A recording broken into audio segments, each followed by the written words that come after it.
পায়েস করছো মা? তোর পছন্দের কামিনী ভোগের পায়েস। তুমি ওঠো। মা কি করছিস কি তুই? সব মা তুমি সরো না, আমি করি। তুমি ওঠো, তুমি ওঠো। কি কাণ্ড কি তুই? সমস্ত কাজ পেলে এখন পায়েস রাখবি? আমি করছি, তুমি ওঠো, তুমি ওঠো ওঠো ওঠো। দেখো ছেলে কাণ্ড দেখো। ওঠো।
খা খা।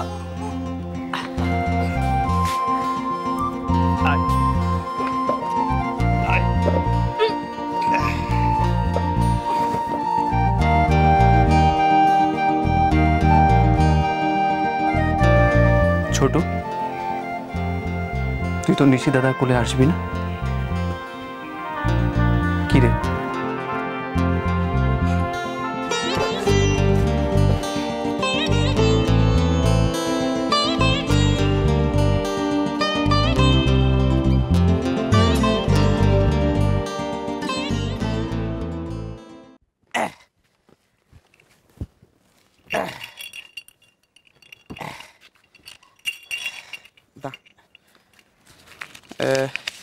এই নি, ঠিক আছে, ঠিক আছে, আসো।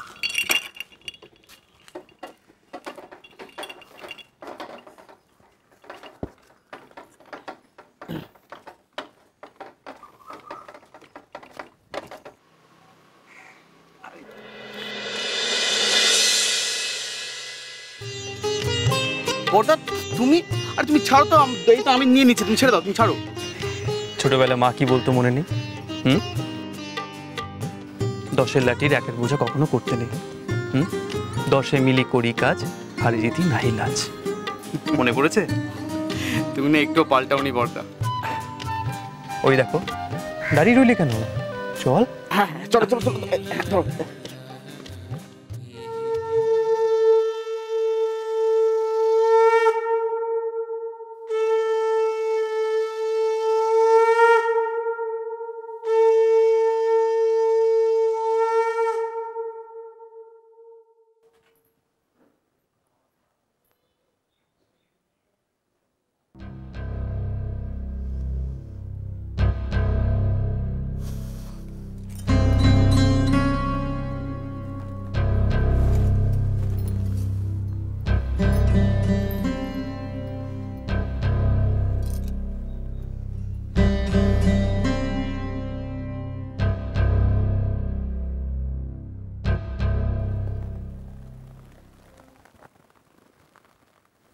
তোমার কাছে ভবানীর এই একখানা ঋণ,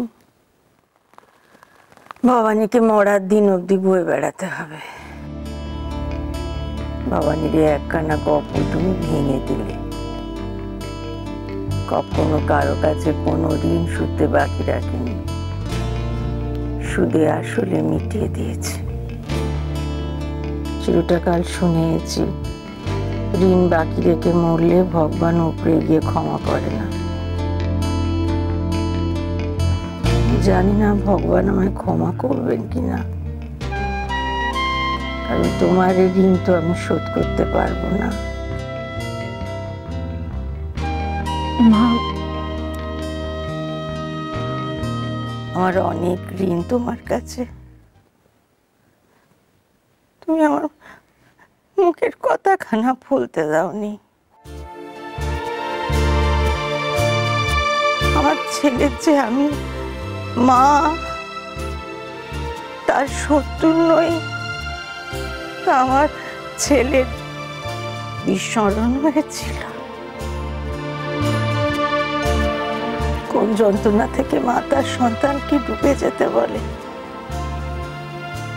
কত কষ্টে বলে, সেটা তো জানো না। মায়ের যন্ত্রণা বুঝতে গেলে মা হতে হয়।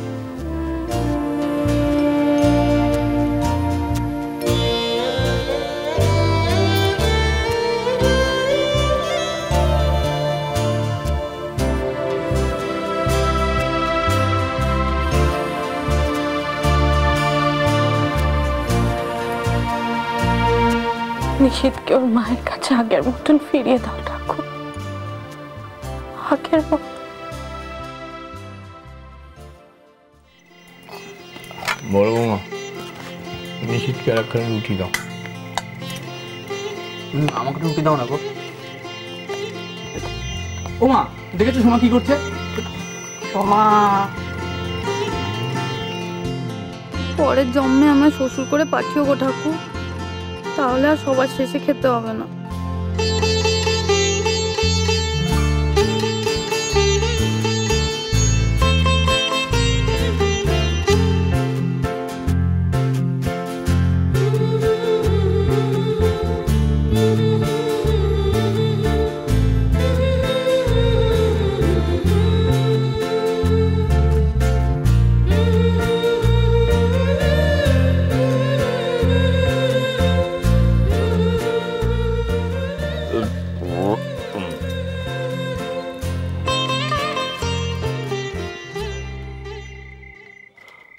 কিরে নিশি,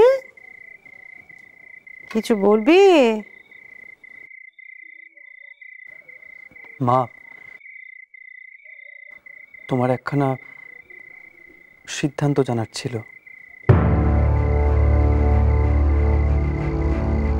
সিদ্ধান্ত? কি ব্যাপারে?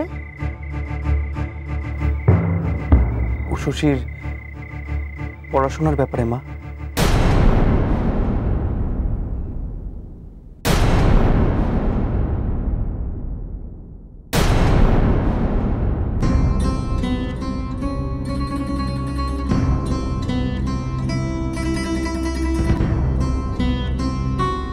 পরকে চেষ্টা করলেও আপন করা যায়, কিন্তু যে আপন নিজে থেকে পর হয়ে যায় তাকে শত চেষ্টা করলেও আপন করা যায় না।